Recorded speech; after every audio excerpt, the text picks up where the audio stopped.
All right, I'm back for Dust US's ongoing coverage of Fragicago 2024, and I'm here with Brett, who's currently playing for BHOP as they've made playoffs in day one. So to start, how did this mixed team come together? Obviously, BHOP isn't your regular home. You play for Fluffy Amers as the IGL. So how did this mix come together to compete in Fragicago? Okay, so we actually came together. Originally, we weren't B-Hop, we were just a random mixed team.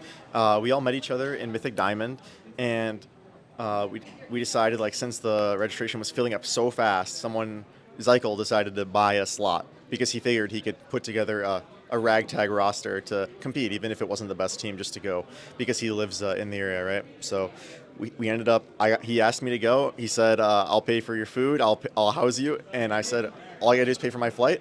I'm showing up, right?" So good deal. Get to come here, hang out with some friends, have a good time. Don't really expect to win the event because how stacked this one is, but definitely just here to have a good time. Despite that, you guys did end up making playoffs in a relatively confident fashion. Tell me about your run through the group stage and how have you felt so far about the team's performance? Well, it's tough because even though we had some relatively easy matchups, we 2-0 to the main team, and then we 2-0 like an advanced mix kind of thing. Uh, we actually we lost the vetoes. We didn't submit the form in time, so our vetoes we completely lost all bans in the veto. So the other team basically did the whole veto, and we had to play whatever maps they told us to play, and we ended up 2-0ing both games. So it worked out okay for us. We didn't really have anything planned at all. We literally, I sat down and was like, "Well, where is everyone playing? What are we doing?"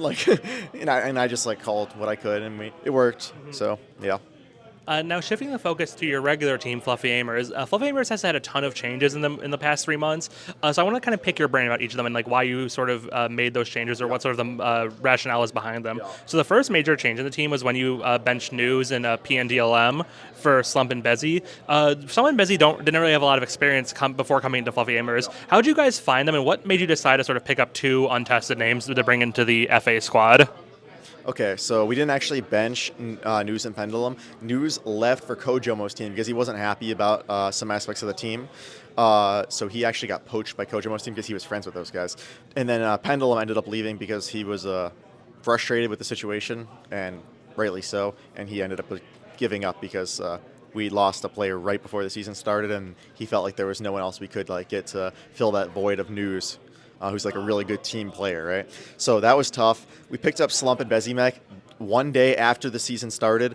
It was Slump for me was a no-brainer. I knew he would do great in ECL because I play with him in Diamond every night, in Mythic Diamond, and I've seen his potential and in a pugs and stuff, and I've only heard good things about his skill, and I've played against him many times. So Bezimek was relatively unknown. We kind of just I think the org owner asked Slump "Yo, are any of your teammates good?" Because we are literally in a pinch and no one will join. I remember messaging 30 different people who are free agents or on lesser teams, and none of them wanted to join Fluffy Amers. So we were really in the gutter there, and we had to take a last chance risk because I felt like it was really time to take a risk for me and pick up some untested talent instead of recycling the same players over and over again. You said there that no one wanted to join Fluffy Amers. Why is that? I think maybe we had not proven our worth yet as we have now, but I think we're definitely one of the weaker teams as we were just struggling to survive for many seasons. Obviously, I joined last season, but previously they had made playoffs with a completely different roster, but they were in a tough situation where people would leave, they lost Dia and Peeping to Elevate, and those were a core part of their team. And so they were really in the dumps, and they needed an actual IGL because Pendulum was the op IGL, but they didn't all agree on the way he was calling. So they needed an actual IGL. So they trialed me out at the Launders Land that we ended up winning, and then that was my way on to Fluffy Amers. But I think people really underestimate us and how hard we work, and the skill on the team. Now, so you go ahead and start a season by adding Slump and Bezi, but then almost immediately you end up sidelining Bezi for Marquee. Now, Marquee is obviously an upgrade, right? I don't think we can say anything other than that as being the objective truth. But how did he find his way onto the team? It's kind of a very high-profile player for a team that, like you said, doesn't have the prestige of a team that Marquee would normally go for. Well, luckily, the org owner, Fish the Husky, has contacts, like many contacts, and like people he's close with, like other streamers as well, like Phenom. And Phenom actually was able to get Fish in contact with Marquee, and so he could like they could have like a talk and like talk about like what's needed to make this happen, right? And Marquee was also very interested in trying to qualify for the major, so that was like a big aspect of why he joined in the first place to try to qualify for the major. Speaking of that major qualifier, I think many would say that Fluffy Amers punched well above their weight, finishing the Swiss stage 3-1, which included a win over NRG, and then I think you finally you. NRG? No. We didn't beat NRG. We beat PA, Zolos, and Kojomo. Pardon, Kojomo's team, PA, and Zolos. And then you went to the last chance match where you fell to Legacy, missing out on that spot in China. Were you surprised by your performance in RMRCQ? Was that expected from you guys at all? To be honest with you, after I lost the first round versus Nouns, I was really frustrated and I kind of wanted to give up. I was like really not happy with the way I called, played, like how the team played. Like we didn't use our tack bosses all. A lot of these rounds we had no plan. It was really bad versus Nouns. Like the pressure was definitely there. And then when we were down 0-1, I like talked to my teammates. I talked to my dad, and I realized like we have nothing to lose. We just should just play how we play in our scrims. We should just play how we play in our pugs. Just play confident. Just play for fun. Have fun. Play the game. And I really like snapped out of it and started calling really well. I feel like I called some of my best games definitely during those three best of threes, and everyone fully trusted, and the vibes were good every single series, and it was a good time. We all had fun. So that close qualifier definitely, I feel like, did a good job at raising the team's confidence and raising their overall, standing in the eyes of the community. Well, unfortunately, in ESL Challenger League, we recently discovered that you won't be able to use Marquee due to roster restrictions.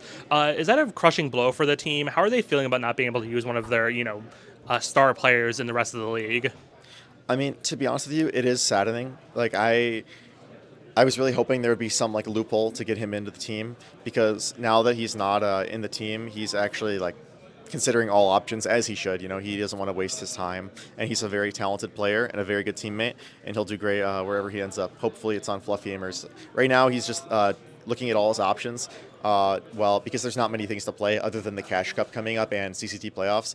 There's really nothing for us to play, and we have like 4 ECL matches left, right? So it's like really dead right now.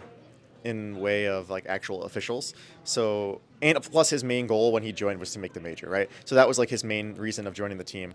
So I really can't blame him if he does decide to join a different team, because there are rumors of another team forming, like a new team from like players around who have maybe left their current teams. How vague but also insightful at the same time. Then looking at the most recent roster change, the never-ending saga, we saw Sacrifice leave the squad and Mnmzzz come back, which I find especially interesting with what you told us earlier about how he was sort of frustrated about the way the team was going. How does Mnmzzz, go from leaving the squad and for being disinterested in playing with them to coming back and replacing one of the original members of FA? What was the process of bringing him back on side to the team? Well, I don't want to like reveal too much, but basically Sacrifice could not move his family vacation for the most important tournament of the year. So I mean that was like very frustrating for a lot of people on the team, and I don't know what else to say, but I'm glad that we made this move, because Mnmzzz is a very good teammate and great comms, great, always willing to do whatever it takes to win the round, whether it's entry, support, lurk, just a very all-around solid player with a good attitude. All right, so that's Brett from BHOP for this tournament, but Fluff Amers in general, and we'll see them in action more tomorrow as BHOP look to make an underdog run here at Fragicago 2024. Thank you so much for your time, Brett, and we'll let you get back to work. Thank you.